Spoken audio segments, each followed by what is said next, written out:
حضرت شداد ابن اوس رضی اللہ تعالیٰ تو بڑے درجے کے صحابہ کرام میں سے ہیں، بڑے عبادت گزار مشہور تھے۔ وہ فرماتے ہیں کہ ایک مرتبہ حضور نبی کریم سرورت عالم صلی اللہ علیہ وسلم نے مجھ سے فرمایا کہ اذا رأیت الناس یکتنزون الذهب والفضة فاکنز هؤلاء الکلمات، کہ جب تم لوگوں کو دیکھو کہ سونا چاندی جمع کر رہے ہیں،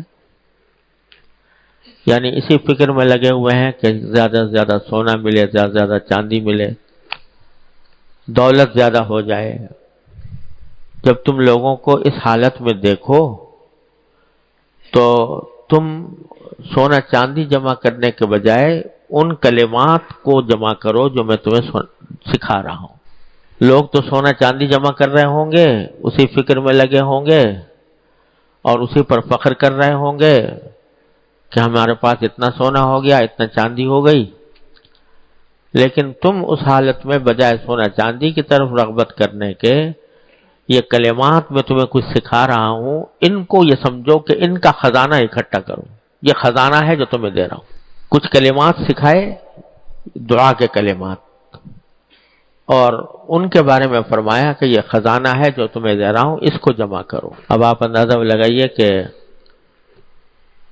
جس چیز کو حضور نبی کریم سرورت عالم صلی اللہ علیہ وسلم خزانہ قرار دے رہے ہیں کہ سونے چاندی کے خزانے کے مقابلے میں یہ خزانہ بڑا زبردست ہے جو تمہیں دے رہا ہوں، اس کو اپنے پاس محفوظ رکھو۔ تو وہ کچھ دعائی یا کلمات ہیں جو نبی کریم صلی اللہ علیہ وسلم نے سکھائے۔ فرمایا وہ کلمات یہ ہیں کہ اللہم انی اسألوک الثبات فی الامر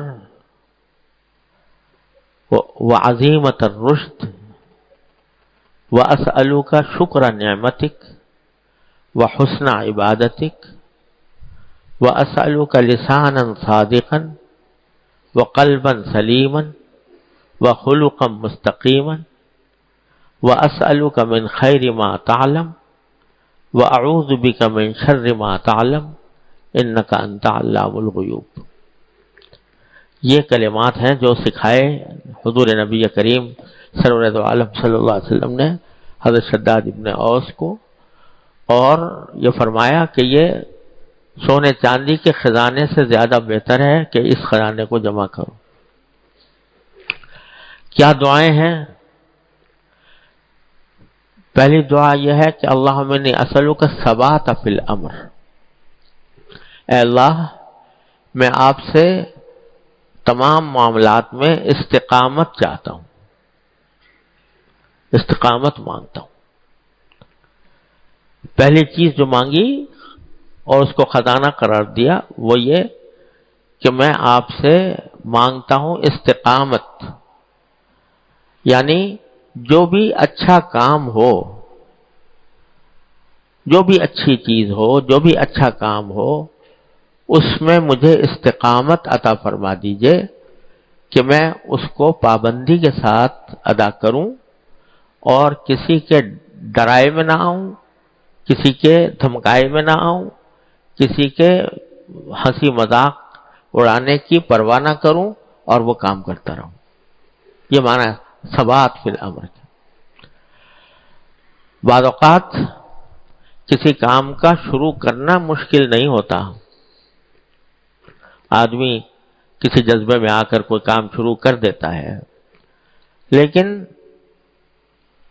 اس کام پر استقامت رکھنا کہ بس پھر پابندی سے کرے وہ آدمی، یہ مشکل ہوتا ہے۔ اس کی توفیق اللہ تعالیٰ سے مانگنی چاہیے، اے اللہ ہمیں استقامت کی توفیق عطا فرما۔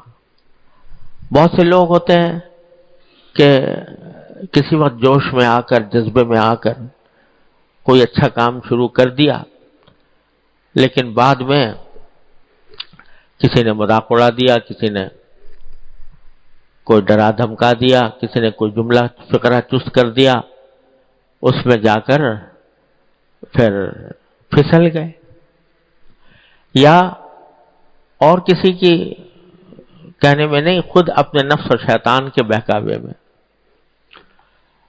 شروع تو کر دیا لیکن نفس نے بہکایا کہ بھئی یہ کون سا فرض ہے، واجب ہے، چلو نہیں کیا تو نہیں کیا.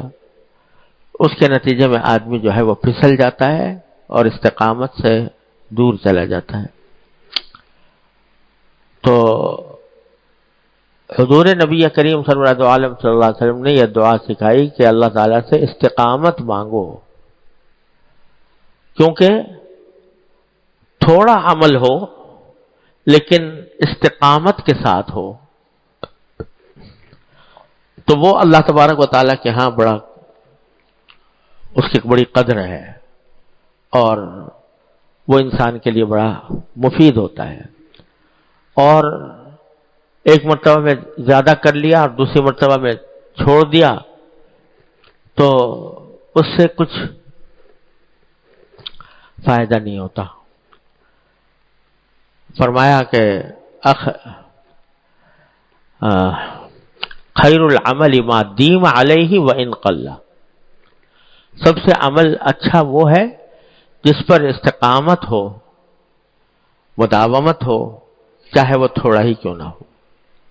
اسی لیے بزرگوں نے فرمایا کہ اپنے نفلی عبادتوں کے معمولات جو ہیں وہ اتنے مقرر کرو جس کو نبھا کر سکتے ہو. تھوڑے کرو مگر نبھا کر کرو. اور بزرگوں نے اس کی مثال یہ دی ہے کہ فرض کرو ایک نل ہے، اس میں سے پانی گر رہا ہے.